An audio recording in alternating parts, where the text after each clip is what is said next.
You know what, Twinkle Fleece? You know what? You can kiss my ass.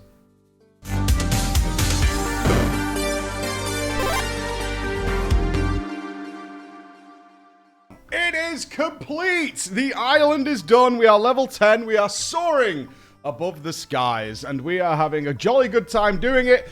And it's time to have a little talk about our Island Sanctuaries. So much hype, so much build-up for this thing. And when it arrived, I literally lost people forever. I did not do the MSQ, or Tataru's Grand Endeavor, or the new trial, or the new dungeon. Any of those things for 2 weeks. And the reason is, usually I leave it a week so people can enjoy it properly, and then we can come in and we can enjoy it together. People were messaging me, saying, I kind of want to be...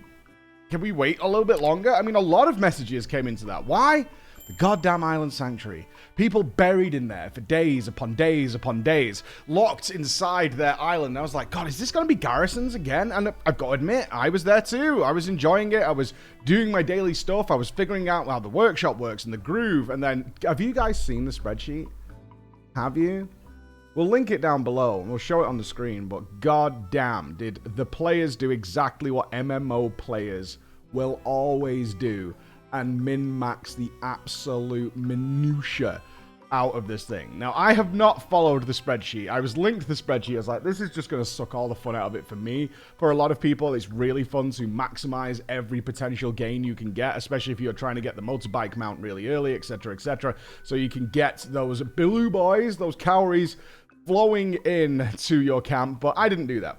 As I said in that last video when it first came out of my first day impressions, it was actually getting the animals that was most enjoyable for me. Now, I hit level 10 quite like a week or so ago. I actually hit it quite a long time ago, at least 7 or 8 days. And that probably means that some of you who are still leveling up are like, wow, you must have farmed your goddamn ass off, which is against Lord wishes, Yoshi P's dreams and hopes that this would be casual content while queuing. Actually, no. Surprisingly, it didn't take that. I did do one day, one afternoon, realistically, of farming. I set myself a little goal once I'd started to unlock all the tools, which was, I will get 100 of every resource.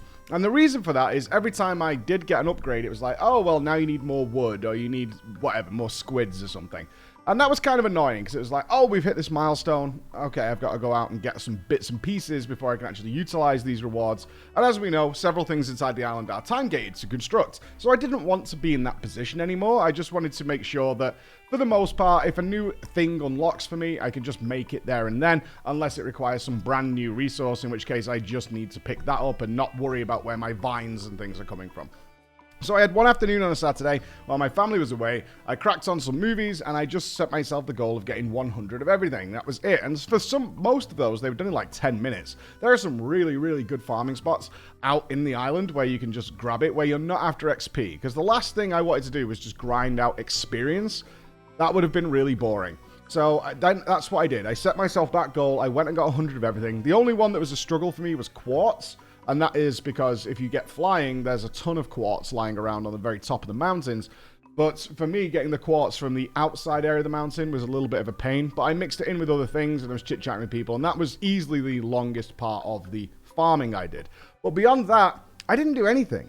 Because as Yoshi P has tried to stress with the island, and he's absolutely correct with this, it will naturally just fill it up itself. You get a ton of experience from just picking stuff up from the farm, getting stuff from your animals, utilizing those things, and just building buildings. You will naturally just gain daily huge swathes of experience in comparison to what you would get by actually hard farming this stuff. Now, I know a lot of my friends did hard farming, and they were like, okay, I've got to grind out like 32,000 experience when you get 10 experience for picking something up.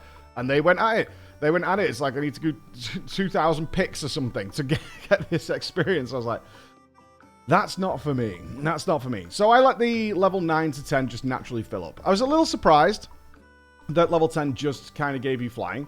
I didn't see flying as being that useful here. It did unlock some extra areas and, of course, unlocked an extra animal that you can only get via flying. But my main joy of the island still came from getting the animals. Getting the animals was super fun. Getting one of every rare. I'm really glad they foresaw that people would probably want one of every rare and not make it so that's if you get one of every rare, that fills up your pasture. That was a great idea. They left 3 or 4 extra spots for sort of like your favorite animals or the ones that you like that aren't the rare coloring of them. So if you prefer the normal penguin over the red one, you can have that as well, the normal sheep, etc., etc.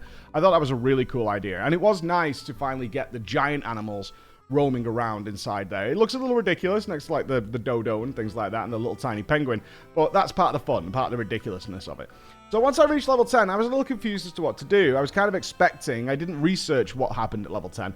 I was kind of expecting some sort of big finale upgrade, something along those lines to occur, but we did not get that, unfortunately.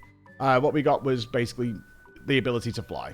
Okay, that's great. That's wonderful. Do I have any criticisms of this system? I do now, a little bit. What I was surprised at is there was no, or seemingly, there's been very little forethought gone into, okay, what happens after you kind of cap in terms of big customization and stuff for the island.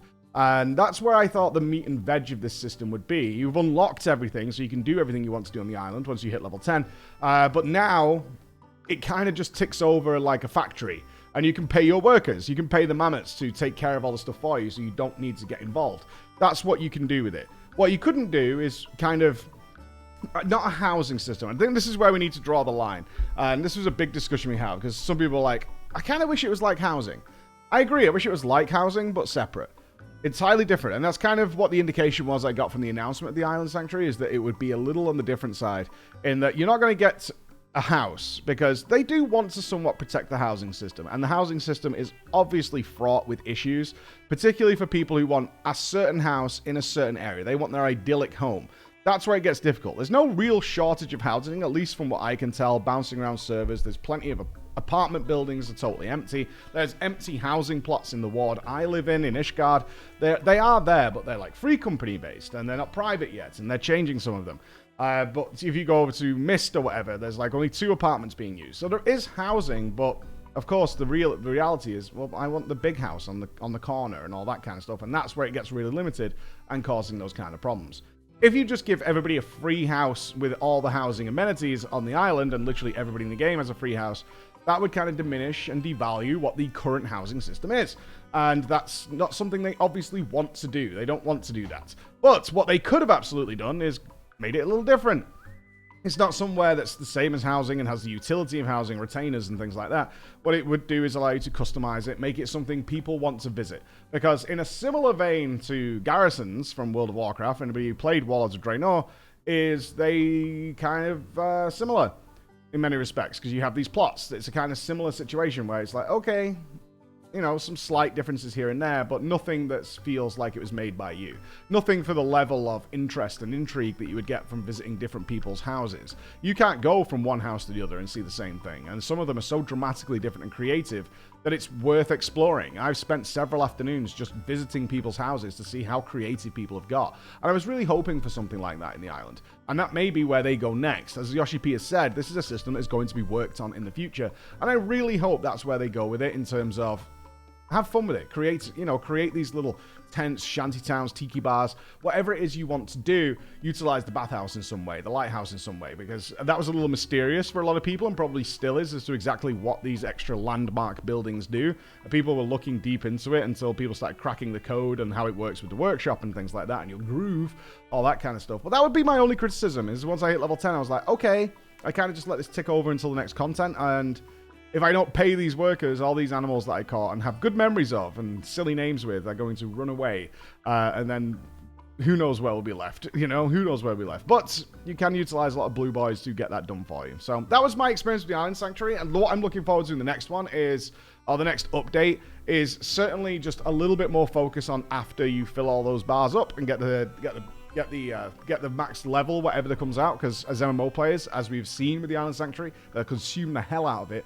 And a little bit more silliness and fun to wait for you at the end. Even if it's just putting barrels and stuff around and building little campfires or whatever it is. Little houses for the mammoths. Things like that, I think, is where the fun would have been in order to elongate this content a little bit. But as a round 1 base version of this, very successful. I've seen nearly everybody I know, at least, messing around with the island in some way, taking their time and hard farming it, getting the mounts, getting the rewards, or just enjoying it in general. So very, very little to complain about.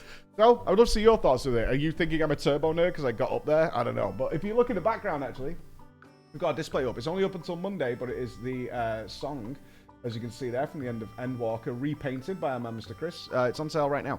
So if you want to pick one of those up, you only have until Monday. Sorry, guys. That's not our doing. That's our deal with Displate right now. All right. So, I'll see you again. Bye-bye.